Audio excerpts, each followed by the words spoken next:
Lada adalah salah satu bumbu masakan yang paling sedap, memberikan rasa gurih dan juga sensasi pedas. Tapi tahukah kalian bahwa dari lada inilah yang nantinya membuat Indonesia sampai terjajah hingga ratusan tahun. Kok bisa? Ya, kita simak penjelasan berikut ini. Lada dan rempah-rempah lainnya, bukan ini.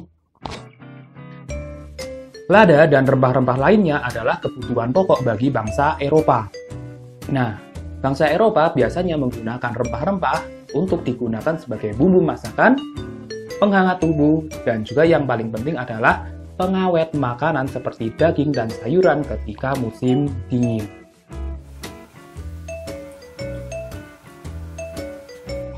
Nah, bangsa Eropa memperoleh rempah-rempah itu melalui perdagangan di daerah Timur Tengah, tepatnya di Konstantinopel, yang pada saat itu adalah kawasan milik Romawi Timur. Namun, karena adanya perang salib, yaitu perebutan wilayah antara bangsa Eropa dan Timur Tengah, nah ini mengakibatkan Konstantinopel akhirnya direbut oleh Turki. Nah, sejak direbut oleh Turki inilah, Turki mengeluarkan kebijakan bahwa melarang pedagang Eropa untuk masuk ke Konstantinopel. Dan inilah yang menyebabkan Eropa dilanda krisis rempah-rempah. Adapun rempah-rempah masih dijual, tapi harganya sangat mahal karena mungkin itu seperti barang-barang selundupan. Hal itu yang membuat akhirnya bangsa Eropa berpikiran untuk langsung ke pusat rempah-rempah. Nah, mereka mencari info dari orang-orang Timur Tengah, dari mana asal rempah-rempah tersebut.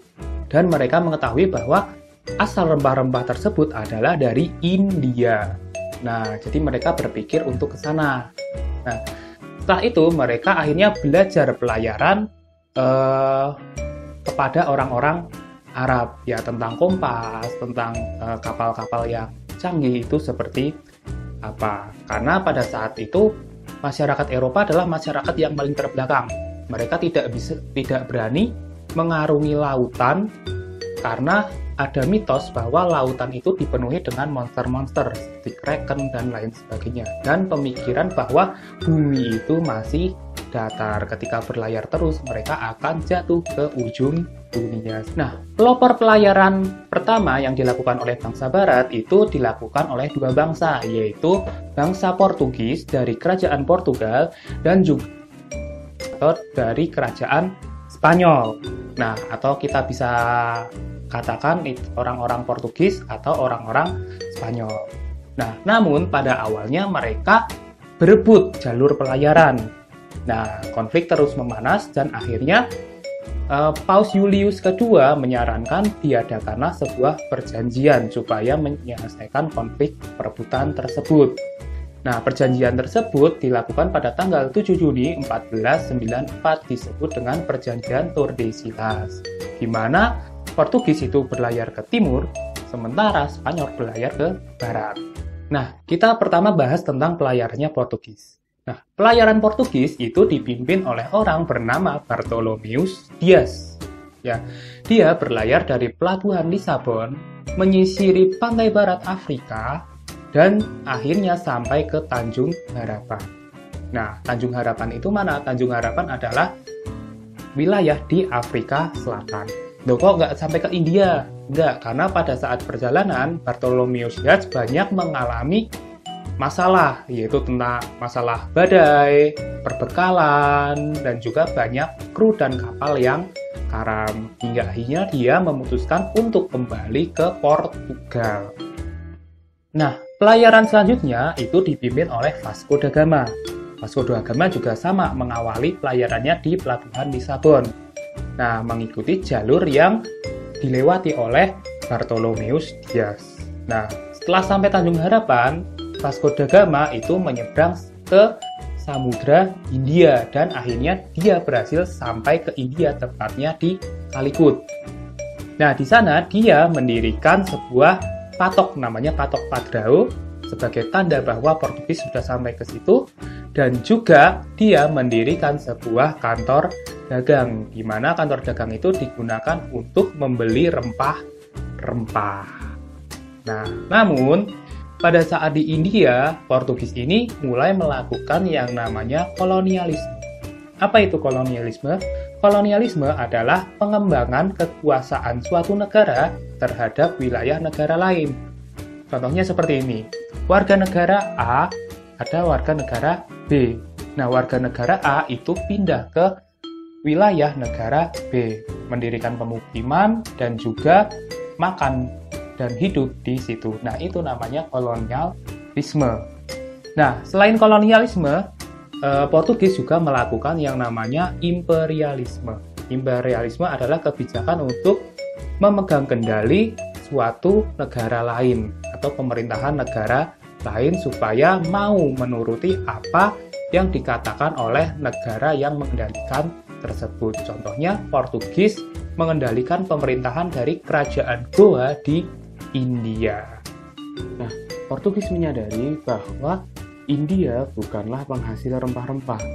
Informasi yang beredar, orang-orang India memperoleh rempah-rempah itu dari Malaka. Nah, Portugis akhirnya berpendapat bahwa Malaka lah penghasil rempah-rempah itu. Nah, maka dari itu diutuslah seseorang nama Diogo Lopes untuk ke Malaka. Namun sesampainya di sana, dia diusir oleh Sultan Mahmud Shah, yaitu Sultan Malaka. Nah, selanjutnya Portugis mengirimkan pasukan yang dipimpin oleh Alfonso de Albuquerque, dan pada tahun 1511, Alfonso berhasil menaklukkan Malaka dan Portugis berhasil mendirikan kantor dagang di Malaka. Beberapa waktu kemudian, Portugis juga menyadari bahwa Malaka itu hanya sekedar pasar, bukan daerah penghasil rempah-rempah. Nah, mereka mencari informasi dari pedagang-pedagang yang ada di Malaka. Dari manakah mereka memperoleh rempah-rempah? Nah, akhirnya didapatlah bahwa penghasil rempah-rempah itu ada di Maluku. Nah, orang-orang Portugis akhirnya ke sana yang dipimpin oleh Francisco Serrao. Setelah sampai ke Maluku, Portugis bekerja sama dengan kerajaan setempat, yaitu kerajaan Ternate. Nah, kerjasamanya itu dalam bidang perdagangan. Namun kerjasama itu makin lama makin tidak harmonis. Nah, karena waktu di Ternate, Portugis banyak melakukan kecurangan, yaitu monopoli yang merugikan kerajaan Ternate, dan juga mereka membunuh Sultan Hairun. Nah, maka dari itu mereka diusir. Namun sebelum diusir, Portugis juga menyebarkan misi, yaitu menyebarkan ajaran Katolik di daerah Maluku. Nah, pelayaran yang kedua adalah pelayaran dari bangsa Spanyol. Nah, pelayaran ini diawali oleh Christophorus Columbus, seorang bajak laut yang mengabdi kepada kerajaan Spanyol. Nah, dalam misinya menemukan India, dia menyeberangi Samudra Atlantik yang sangat luas.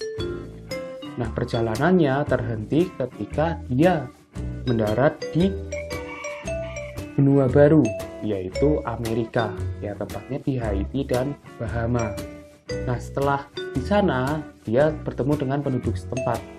Karena dia mengiranya sudah sampai ke India, maka dia menyebut penduduk atau suku Amerika tersebut sebagai orang-orang Indian. Nah, setelah itu dia kembali ke Spanyol. Nah, perjalanan Spanyol sendiri dilanjutkan oleh orang Portugis yang juga mengabdi kepada kerajaan Spanyol, yaitu Ferdinand Magellan. Dia menyusuri jalur yang sama yang dilakukan oleh Columbus. Nah, namun dia berhasil menuju bagian selatan benua dan berhasil mencapai Samudra Pasifik. Nah, dia juga berhasil ke Pulau Guam dan akhirnya mendarat di Pulau Masava setelah berlayar selama 3 bulan. Nah, dari 3 kapal yang dibawa Ferdinand Magellan, nah setelah di Masava karena konflik dengan penduduk setempat yang juga menyebabkan Ferdinand Magellan terbunuh, nah sisa kapal pelayaran Spanyol ini hanya tinggal 1 dan 9 kru saja yang dipimpin oleh Sebastian Elcano.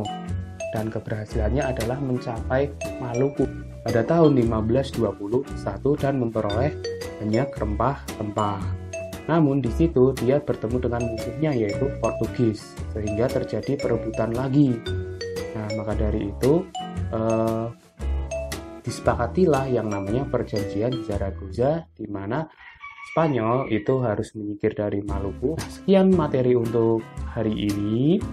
Nah, sebelum itu ada pertanyaan untuk kalian. Nah, pertanyaannya adalah jelaskan proses perjalanan dari Vasco da Gama. Saya ucapkan tetap semangat dan